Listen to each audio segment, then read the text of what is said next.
My fiancée said, "I don't think you're ready for marriage." I said, "You're probably correct." Then I proved it by giving up. Her sister was ready just fine. Looking back, I should have seen the warning signs from the beginning, but when you're 29 and convinced you've found the one, you tend to ignore the red flags waving right in front of your face. I met Bethany at a charity gala 3 years ago, one of those black tie events my company sponsors where I usually stand awkwardly by the bar counting minutes until I can leave. I'm a logistics coordinator at a mid-sized shipping company, nothing glamorous, just making sure products get from point A to point B efficiently. That night, wearing a rented tux that didn't quite fit, I probably looked like someone's awkward cousin dragged along for free food. Bethany walked in wearing this stunning emerald dress that probably cost more than my monthly rent, blonde hair perfectly styled, every inch the sophisticated professional woman. She was a corporate recruiter at one of those prestigious headhunting firms, the kind that places executives at Fortune 500 companies. When she smiled at me from across the room, I honestly thought she was looking at someone behind me. But no, she walked right up, introduced herself, and somehow I managed not to spill my drink. We talked for hours, and when she laughed at my terrible jokes about supply chain management, I was completely hooked. She seemed genuinely interested in my work, asking intelligent questions about logistics strategies. By the end of the night, I had her number and a date scheduled. That first year together felt like a dream I was terrified of waking up from. The changes started slowly, so gradually I didn't notice the pattern. First came my wardrobe. "Ryan, honey, those cargo shorts are fine for weekends, but we're going to the Thompson's garden party. Let me help you pick something appropriate." She took me shopping at expensive boutiques where a single shirt cost what I used to spend on an entire outfit. I told myself she was helping me fit into her world, that this was what couples did. Then came my hobbies. I've been restoring a 1967 Mustang since college, something my grandfather and I used to do together before he passed. Bethany would wrinkle her nose whenever I mentioned it. "That greasy car hobby is so blue-collar. Don't you think it's time for something more sophisticated?" Marcus plays golf. Trevor collects wine. She said it with a smile, like she was doing me a favor pointing out how pedestrian my interests were. My friend's circle started shrinking too. Danny, my best friend since high school who manages a hardware store, was suddenly not professional enough for company events. Mike, who teaches history, was wasting his education in a dead-end job. One by one, my childhood friends stopped getting invited until I barely saw them anymore. Bethany would apologize sweetly, explaining she wanted us to cultivate relationships with people who could help our future. I started believing I was becoming a better version of myself, more refined, more worthy of standing beside someone like her. The proposal happened at this upscale restaurant where the menu doesn't list prices. I'd saved for months to buy the ring, a princess-cut diamond that sparkled under candlelight. When I got down on one knee and she said yes, I thought I'd finally made it. Her friends congratulated us with comments like, "Finally snagged a good one," and "Knew you'd train him right." I laughed along, not realizing I should have been offended by the implication that I was some project she'd successfully completed. The engagement became boot camp for becoming someone I barely recognized. Bethany created color-coded schedules. Mondays were CrossFit sessions I despised, Wednesdays were wine-tasting courses, Fridays were networking events where I practiced elevator pitches until they sounded natural. She'd quiz me on her colleagues' names, their spouses, their recent promotions. "You need to hold your own at my firm's events, Ryan. These people can make or break careers." The way she said it made clear my current self wasn't cutting it. Family dinners became exercises in humiliation. My parents live in a modest ranch house. Dad's a retired postal worker, Mom volunteers at community theater. They're good people who check on elderly neighbors and donate to food banks even when money's tight. Bethany treated them like fascinating anthropological subjects, asking invasive questions about their simple lifestyle choices. During Thanksgiving, she actually asked my mother, "Don't you ever wonder what life would have been like if you'd pursued real acting instead of amateur theater?" I should have defended them, but I mumbled something about different definitions of success and changed the subject. Later, Bethany complained about spending holidays with tragically provincial people who don't understand how the world works. The job criticism was constant. You're wasting your potential moving boxes around on spreadsheets. You could be doing something important. She'd send me postings for finance positions, consulting companies. My friend Jessica's husband just made partner at Goldman Sachs. Don't you want that kind of success? I tried explaining I enjoyed logistics, that there was satisfaction in solving supply chain puzzles. She'd smile indulgently like I was a child. That's cute, honey. But imagine introducing you as an attorney instead of whatever it is you do. The contempt in her voice should have been my wake-up call, but I was too deep in trying to be enough for her. The real nightmare began when Bethany decided my townhouse needed complete transformation. I'd bought the place 5 years earlier, modest but comfortable with a garage for working on my Mustang. Bethany hired an interior designer without consulting me, someone who specialized in modern minimalist aesthetics. I came back from a work trip to find my grandfather's handmade oak dining table, the one he'd crafted when I was 10, replaced with a cold glass monstrosity. "Where's my grandfather's table?" I asked, voice tight. "Oh, that old thing? I donated it. This piece is from a Danish designer, much more sophisticated." She said it like she'd done me a favor, like my family heirloom was garbage. My comfortable leather couch went next, replaced by angular furniture that looked like art but felt like sitting on wooden planks. The vintage concert posters I'd collected disappeared, replaced by abstract paintings that cost thousands and meant nothing. Even my coffee maker got upgraded to some Italian espresso machine I needed a manual to operate. The house became a showroom, beautiful and completely unlivable, a place where I was afraid to touch anything. The schedules Bethany created for my personal improvement were comprehensive and soul-crushing. She developed a 3-year plan, printed it out, hung it on the refrigerator like a child's chore chart.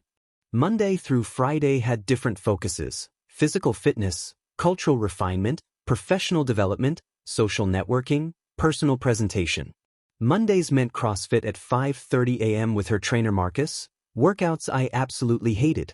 Tuesdays were wine tasting courses where I learned to pontificate about tannins while secretly thinking all expensive wine tasted like vinegar.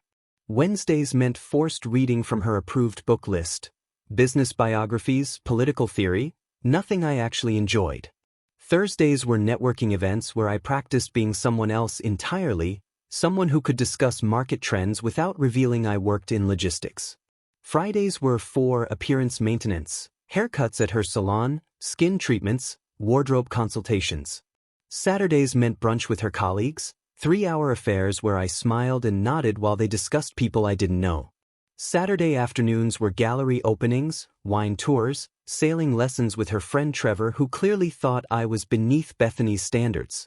I wasn't allowed to work on my Mustang anymore because the garage needs to be converted into a home gym. Ryan, we can't have that junker taking up valuable space. Sundays were for meal prep and reviewing my progress, where she'd grade my conversations, critique my outfit choices, assess my social media presence. Family gatherings became unbearable. My mom invited us for Sunday dinner, her famous pot roast with homemade rolls.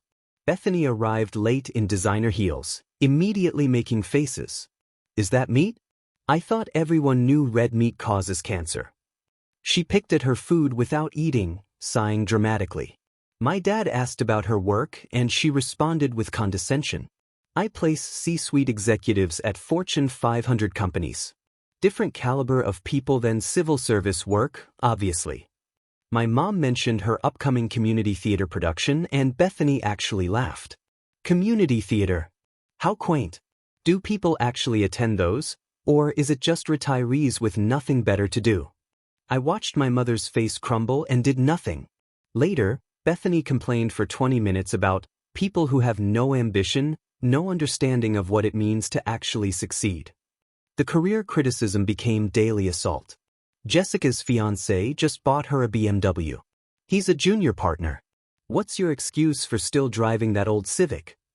She'd bring home job applications for positions I wasn't qualified for. Trevor's closing a deal that'll net him 6 figures. You should transition to finance, you're wasting your skills on shipping containers.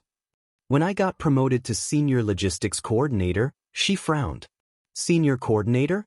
That's it? How long are you staying in this dead-end field? She started lying to friends about what I did, saying I was in corporate strategy, because the truth was too embarrassing. What I discovered later were the journals documenting her systematic campaign to remake me. 5 leather-bound notebooks hidden in her locked office drawer, each meticulously organized. The first covered our first year. Initial assessment. Ryan has potential but requires significant refinement. Baseline. Working class background, modest income, malleable personality. Goals. Wardrobe upgrade, social circle replacement, cultural education. Timeline. 36 months minimum. She'd rated my personality like a performance review. Conversation skills, 6 out of 10, professional ambition, 4 out of 10, family background, 3 out of 10. The second detailed her strategies. Week 12, successfully convinced Ryan cargo shorts are inappropriate. Resistance, minimal. Month 5, eliminated Danny from social rotation. Next target, Mike. Month 9, convinced Ryan to quit basketball league. Additional benefit, removes last connection to high school friends. Reading a scientist's notes on a lab experiment would have been less chilling than seeing how clinically she documented manipulating my entire existence. The breaking point came at Bethany's firm's annual yacht party on Lake Michigan, one of those events where the wealthy remind each other how successful they are while pretending it's about charity. I wore the outfit Bethany selected, designer polo, tailored slacks, Italian loafers that pinched my feet. We arrived at the marina where a massive yacht was docked, owned by one of the senior partners. Bethany immediately transformed into her networking persona, working the crowd like a politician. I played my role, standing beside her looking appropriately successful, nodding at conversations I barely understood. Then I made the fatal mistake of actually engaging in conversation that interested me. James Crawford, a senior partner, mentioned their recent merger with a logistics company, complaining about supply chain inefficiencies costing millions in delays. This was my expertise, the one area where I could contribute something valuable. I explained how route optimization algorithms could reduce delivery times by 30%, how predictive analytics could prevent bottlenecks, how consolidating shipments would cut costs significantly. Crawford was genuinely interested, asking detailed questions, taking notes, even suggesting we schedule a meeting. For the first time in months, I felt like myself, like someone with actual value beyond looking presentable in expensive clothes. That feeling lasted until we got in the car. Bethany didn't speak as we walked to the parking lot, her silence radiating fury. The moment the doors closed, she exploded. What the hell was that? Ice-cold anger, scarier than screaming. What was what? You completely embarrassed me in front of James Crawford, talking about your boring logistics nonsense like you were presenting at some trucking conference. The contempt made my stomach drop. He asked me about supply chain optimization. I was answering his questions. She laughed, bitter and sharp. Helpful? You sounded like a warehouse manager. I've spent months positioning myself as someone who dates sophisticated professionals, and you're talking about delivery routes like some glorified UPS driver. I gripped the steering wheel, knuckles white. That's my career. That's what I do. I want you to read the room and understand that nobody cares about moving boxes. They care about strategy, big-picture thinking, conversations that actually matter. Her words felt like physical blows. Crawford seemed interested. He asked for a meeting. She turned with pure disgust. He was being polite. That's what successful people do. They humor boring conversations. You were too socially inept to recognize pity. The drive home was silent except for my heart pounding. When we pulled into the driveway, Bethany followed me inside, clearly not finished. We need to talk about this seriously. You're not sophisticated enough to be my husband at these events. You make me look bad every single time. The words hung in the air, finally saying what she'd been implying for months. I sat on the couch that wasn't really mine anymore, in the house that didn't feel like home. So what do you want me to do? Pretend I'm someone I'm not. I want you to understand that who you are isn't good enough. I've been trying to elevate you, to make you worthy of standing beside me. But you keep falling back into working class habits that embarrass us both. She showed me a 3-year timeline on her phone. Year 1, wardrobe and social circle. Year 2, career advancement. Year 3, final polish. We're in year 3, and you're still talking about freight logistics like it's something to be proud of. I stared at the timeline, seeing my transformation mapped like a business strategy. You've been planning this since the beginning? I've been trying to help you reach your potential instead of dragging me down. She said it like I should be grateful. Match your ambitions? I have my own ambitions. I'm good at what I do. And yet you make a fraction of what my friends' partners make. You're adequate, Ryan, but adequate isn't enough for the life I'm building. Calling me adequate, reducing everything I'd accomplished to not enough, finally broke through my denial. If I'm so inadequate, why are you marrying me? She sighed like I was slow. Because I saw potential. With the right guidance, you could become worthy. But you have to want to change to be better than this logistics coordinator persona. This isn't a persona. This is who I am. And that's the problem. I don't think you're ready for marriage, Ryan. You're too attached to your old life, your limitations. The words should have devastated me. Instead, I felt relief. Pure, overwhelming relief. You're probably correct, I said quietly, watching her face register shock. The silence felt final. Bethany stared, expecting me to backtrack, to panic, to promise to change. When I stayed calm, she tried a different approach. Don't you want to fight for us? I looked around the showroom that used to be my home, thought about lost friends and neglected family. What have we built? A relationship where you're ashamed of who I am? I'm trying to make you better. Why can't you see that? Because better according to you means not being me at all. She grabbed her purse with sharp movements. If you're not willing to put in the work, maybe you're right. Maybe you're not ready for someone like me. Someone like you, I repeated. Someone who catalogs my failures in journals, donates my grandfather's furniture without asking, treats my parents like they're beneath her. How did you? She stopped, realizing I'd found her journals. I was looking for insurance documents. Found quite a lot more. Her face went pale, then flushed. You went through my private things? You went through my entire life, Bethany. Systematically dismantled everything that made me who I am. She grabbed her coat. This conversation isn't over. You're making a huge mistake. No, I said, feeling stronger than I had in months. I'm just finally admitting your plan was never about us. It was about creating the perfect accessory husband, and I'm done being your renovation project.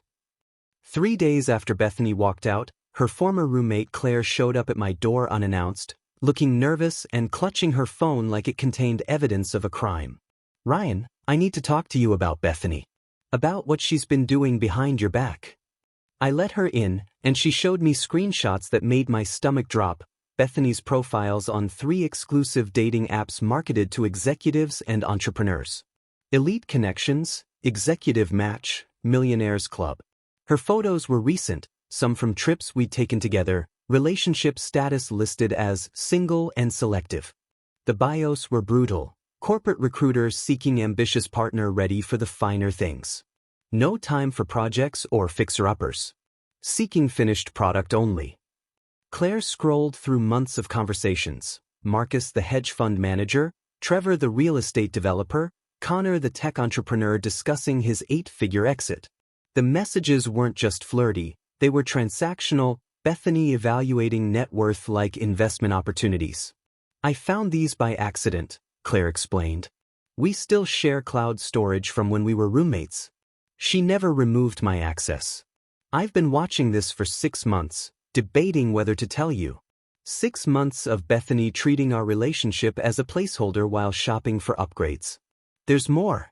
Her sister Natalie tried to warn her multiple times. Claire showed me texts between the sisters, Natalie begging Bethany to stop, to appreciate what she had.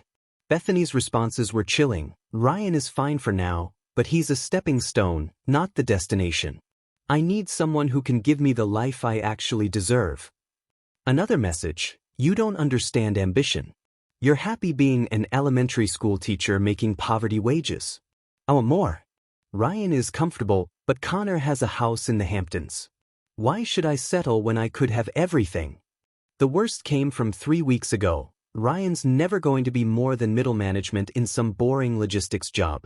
He embarrassed me talking about shipping containers. Connor asked me to dinner. I think I'm going to accept. Time to upgrade.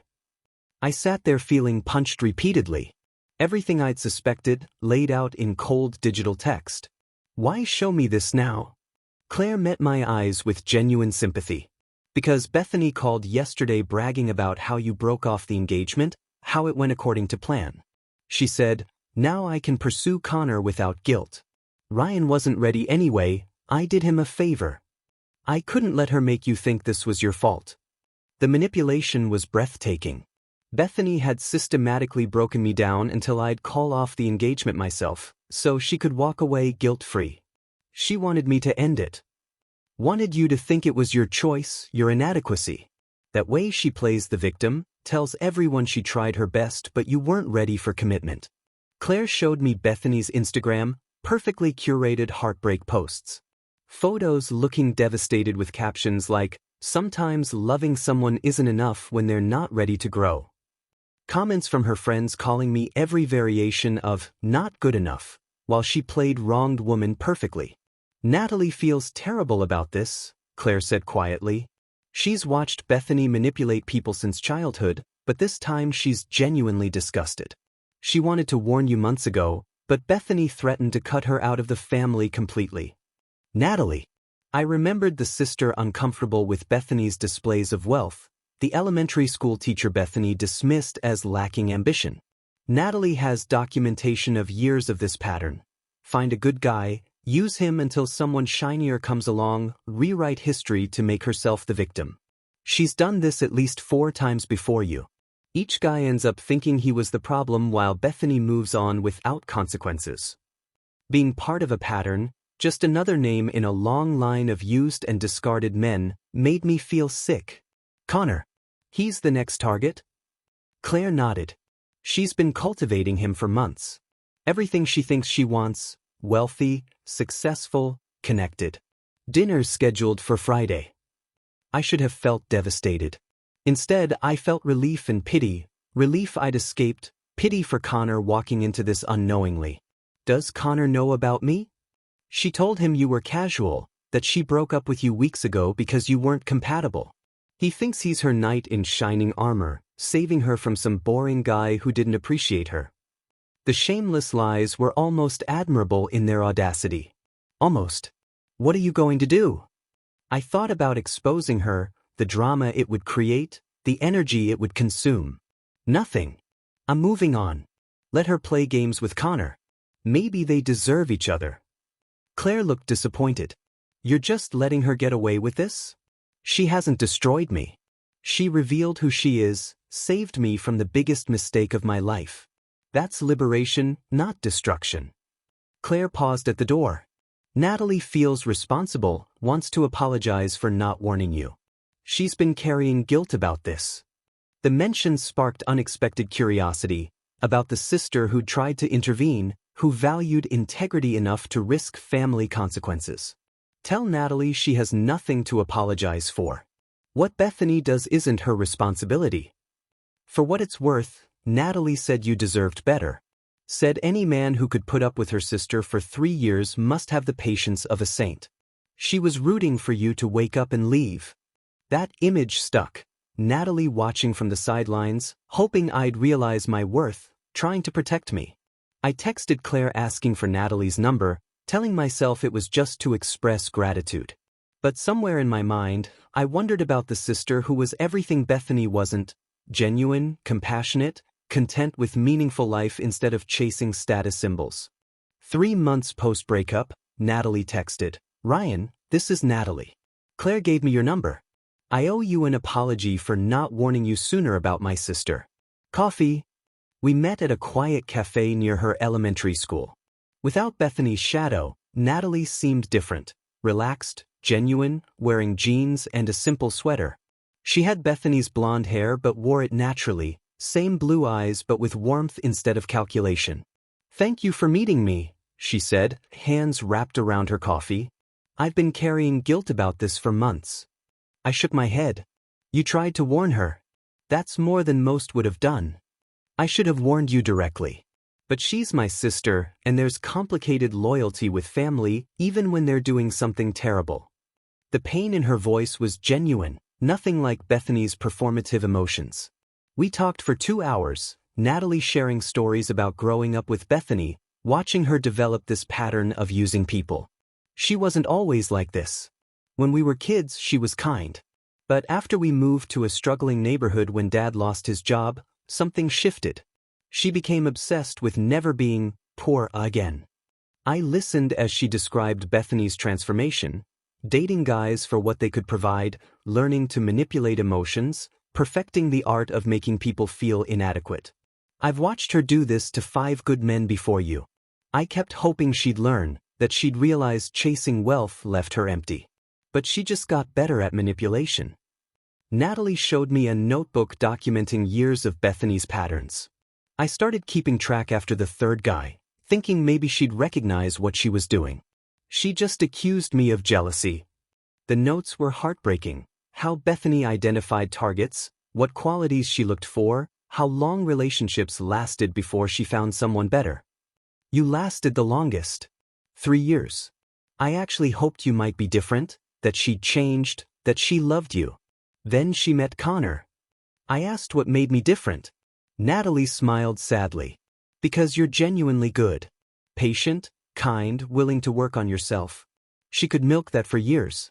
The others caught on faster, pushed back. You just kept trying harder.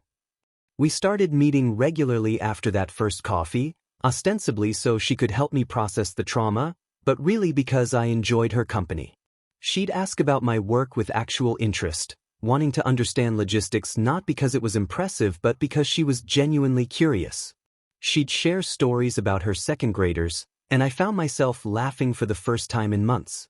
Our friendship developed naturally, coffee meetings that turned into lunches, then dinners. Natalie introduced me to her world: community theater, farmers markets, used bookstores. Everything Bethany had mocked felt refreshing and real. I shared things I'd never told Bethany: my dream of starting a logistics consulting firm, my love of vintage motorcycles, my complicated feelings about success. Natalie listened without judgment, shared her own dreams about becoming a principal or writing children's books. You know what I love about teaching? Every kid has potential, but they develop differently.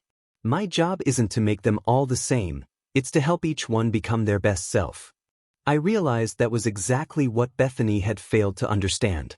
5 months later, I admitted I was developing feelings for Natalie beyond friendship. She was intelligent, ambitious in her own way, caring about things beyond social status. But she was also authentic, accepting, interested in who I actually was. The complication was obvious. She was my ex-fiancée's sister.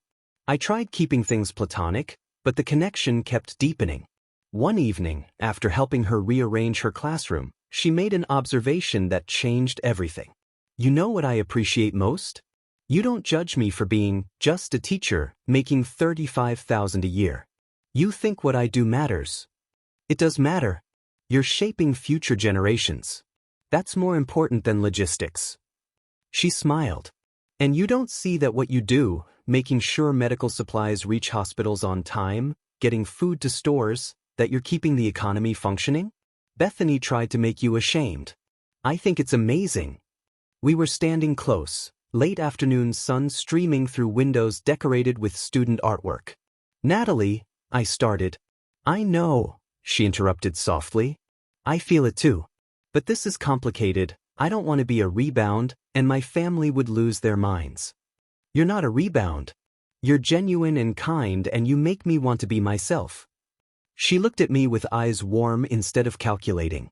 I've been falling for you since that first coffee.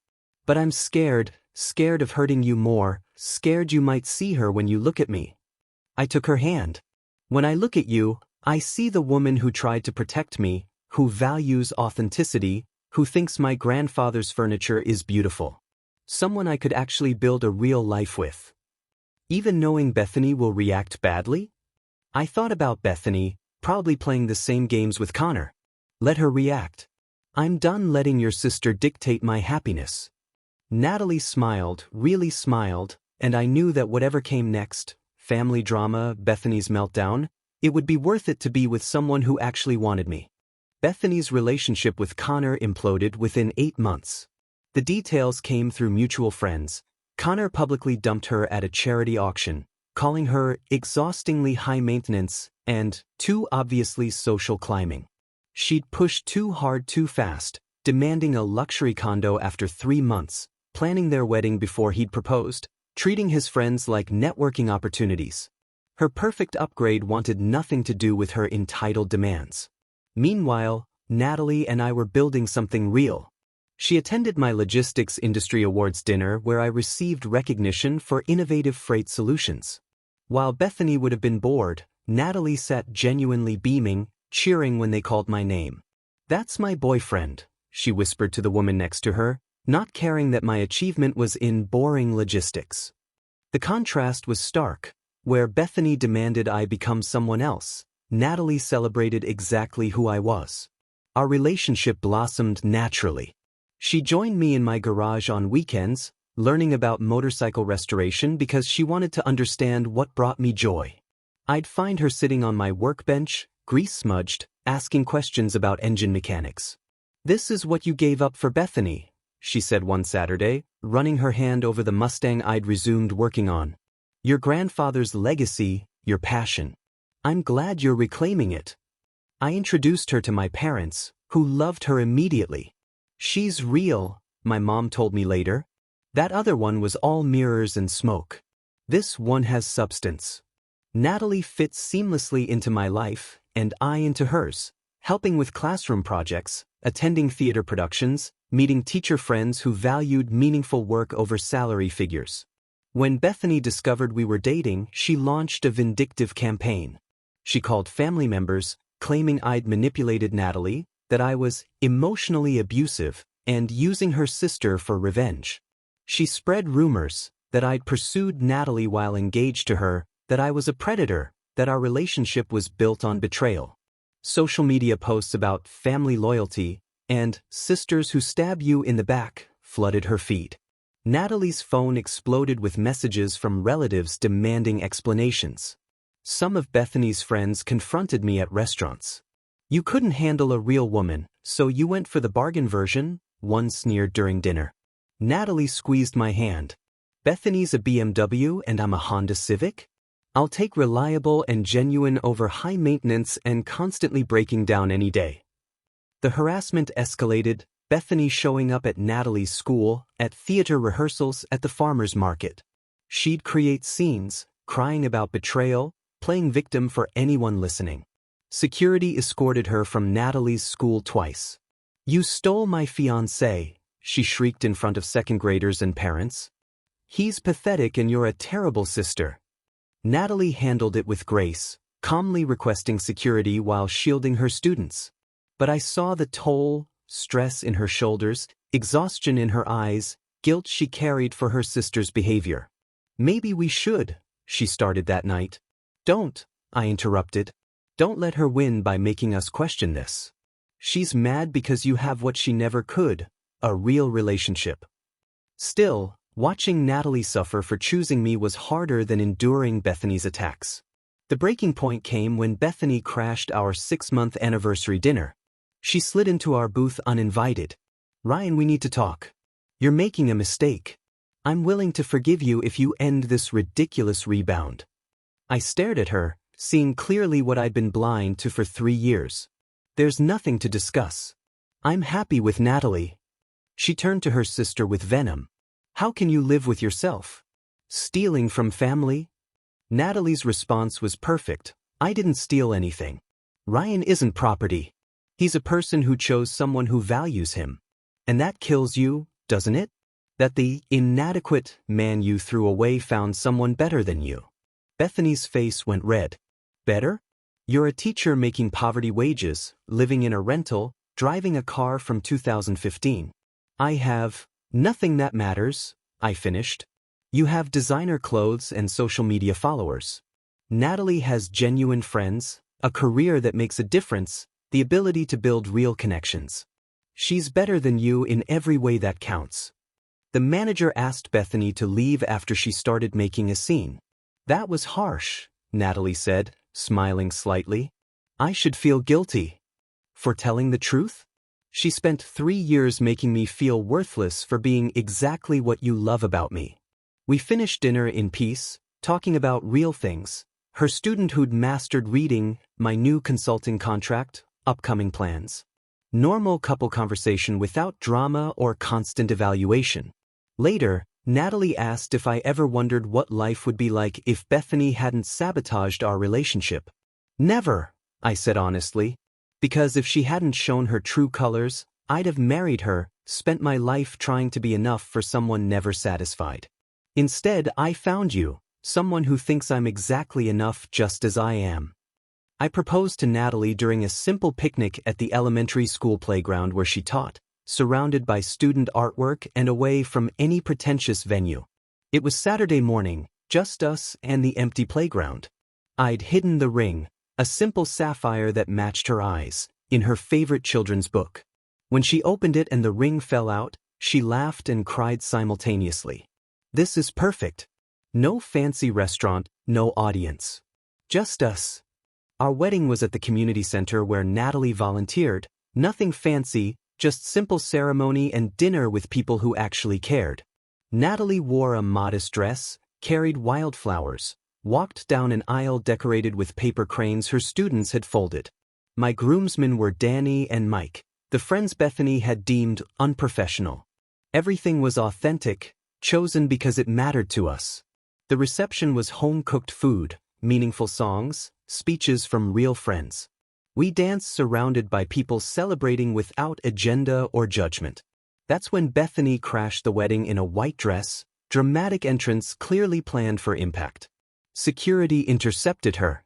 I need to speak to my sister, she announced loudly. Natalie stopped dancing. You're not on the guest list. You need to leave. How can you marry him? He's mine, I shaped him and you just took him. I walked toward her calmly. I was never yours. You wanted a project, an accessory. Natalie wanted Ryan, exactly as he is. Bethany's face twisted. You're throwing away everything for her? She's nobody, a teacher living paycheck to paycheck. I could have given you status, a real life. She gave me my real life back. The workshop you turned into a gym is my workshop again. The friends you isolated are my groomsmen. Everything you tried to destroy, she helped me rebuild.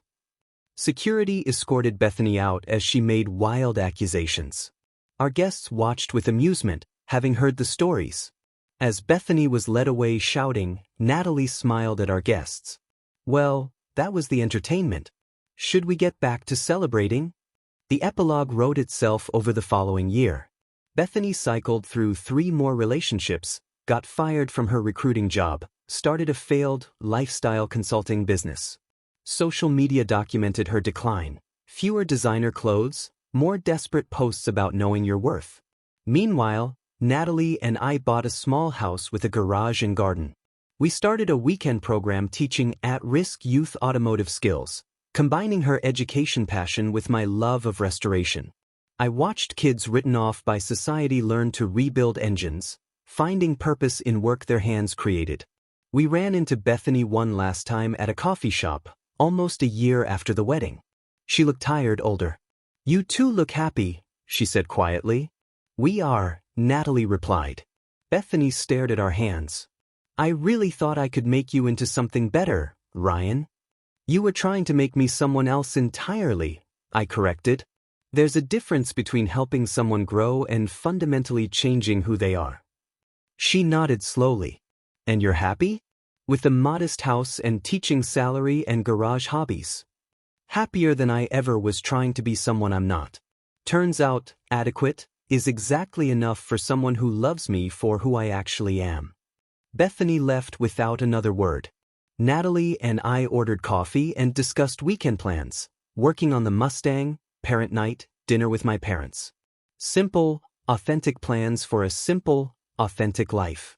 The unsuitable partner had turned out to be perfect, just for the right person.